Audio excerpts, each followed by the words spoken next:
Pangarkar. So you have also been a TEDx speaker. Your profile is very interesting. I would like you to walk me through your profile once.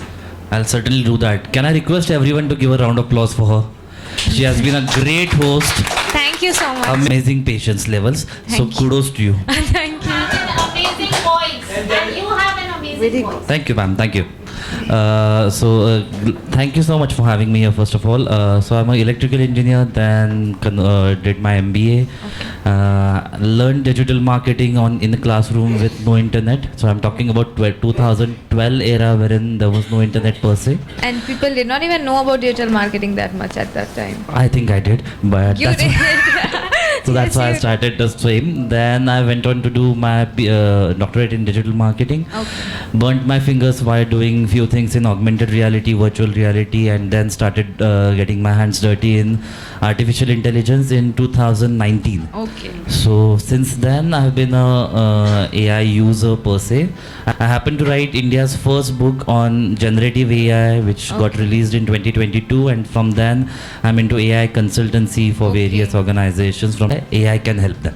So that's the first Okay. resistance that okay, this is something that it can help me. Yeah. If I overcome that resistance in my mind, then this is useful.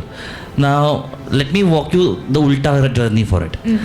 We all know Bill Gates. Bill Gates has recently said this amazing statement wherein he quotes, and I happen to consult various faculties through AICT on various podiums, and what I have realized that all these faculties do have this connotation and prejudice that I have been teaching this subject for years and years together, and I know this in detail. My reposite for to all of them is you have been teaching this subject, but you have been teaching it the same way. Exactly. But the audience has changed. The personalization needs to be come in. And I have one very interesting quote that I did in one of my TED talks that I said, if you are teaching economics to Rucha, earlier it was okay that you knew economics. Today you need to know Rucha as well. Have that personalized feedback. Now in a class we have abundant amount of faculties in this audience. They have been grooming somewhere close to 100 and 120 kids in Yes. an hour. Yes. Automating administrative. Absolutely. Now the journey is when we look at the teachers today, they have been headbound with the another staff of clerical, mundane work that they have to do along with teaching. Right. Right? So Not just teaching. Too absolutely. much So work. there are so much amount of work that from administration point of view that they have to do. Now if that grunt work or the hard work is taken by AI, you can actually have teachers to do the more profound work. Right. And today you have this technology. I won't just name AI per se, but the entire technology gamut. And I contribute, you do few things, Yeah, and it's let's about do something. teamwork. It's a teamwork. It's a collaborative journey that one has to Yes. understand. And so, in this growing AI age, people are using it unethically also, as we have seen. So, if this continues, is there a possibility that it changes? The AI is only being used for this unethical ways, and we actually lose the people who can use AI in a beneficial way. Where is ethics in human world today? Are we being ethical in whatever we do? That's a more profound question to be asked. Why we just blame technology for it? Yeah. Are we in our lives being ethical? We are always trying to find and maneuver our ways through it by doing few things that we are not allowed to do or we are not supposed to do. Then why technology should do it? Yeah. One very interesting definition of AI says it's a technology that mimics human intelligence. So it tries to mimic what you do. Exactly. So if you are not ethical, if you are not sane, why should the technology be who's just trying to mimic you?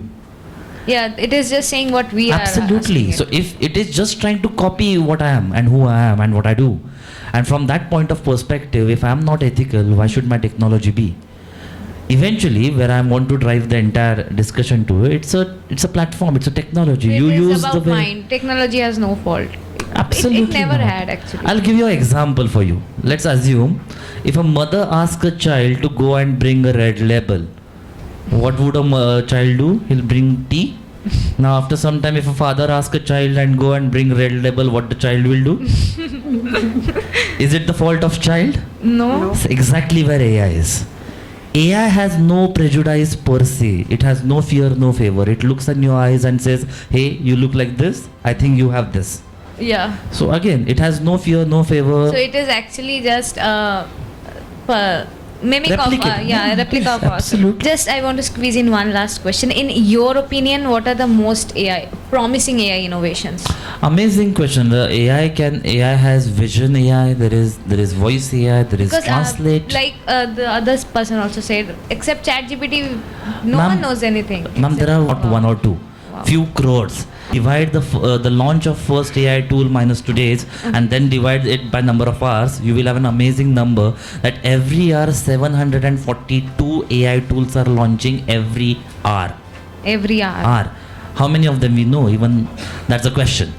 There are close to 15,000 plus AI tools in our own languages. Okay. My point is ki we are not that thirsty to know it. We are not taking an effort to know and go one step beyond and knowing it. I practically myself have tried somewhere close to 25,000 AI tools, and I feel that I don't know anything about it. You have to know and for knowing this and for using this, we need to get over this point that I need to know programming, computing. Anyone who can use smartphones can use AI. They can start anytime. Absolutely, but the resistance, Yeah. the resistance They and should the not inertia. take it as a threat.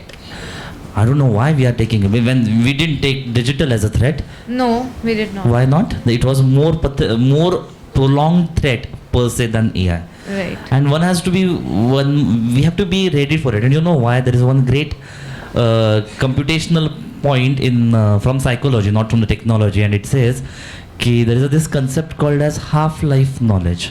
And what is half-life knowledge? The time it takes for any knowledge to reduce its effectivity to 50%. Okay. So in 80s and 90s, when my parents were doing their career, they were amazing in their careers. This half-life knowledge was around 31 years. Now let's assume a person is starting his or her career at 22 and retires at 60. Right. So for this 38 years, my parents' era had to learn, unlearn one time because it was 31 years. Yes. When I started working in 2010, it has boiled down to 14 years. So I had to do at least 3 times. 3 times. Today in 2025, can you just stretch your imagination what would be like half-life knowledge? It has boiled down to 18 months. So for a person who is starting his or her career today at 22 and plans to work till 60, in these 38 years, one has to learn, unlearn, relearn, upskill 15 times, which my parents had to do once. Exactly. Now adaptability has become that important. And competition has increased so It has become chaotic competition in any stage of life. Exactly. Yeah, and that's why you have to hold fingers with AI, because beat AI, beat any technology per se, you have to hold your We fingers have with to accept AI and use it for our own benefit. Absolutely. Not letting AI use us. Unfortunately not. Yes. Thank you so much. Pleasure is It all was mine. really a great time. Thank you so much for having me. Can I have the certificates, please?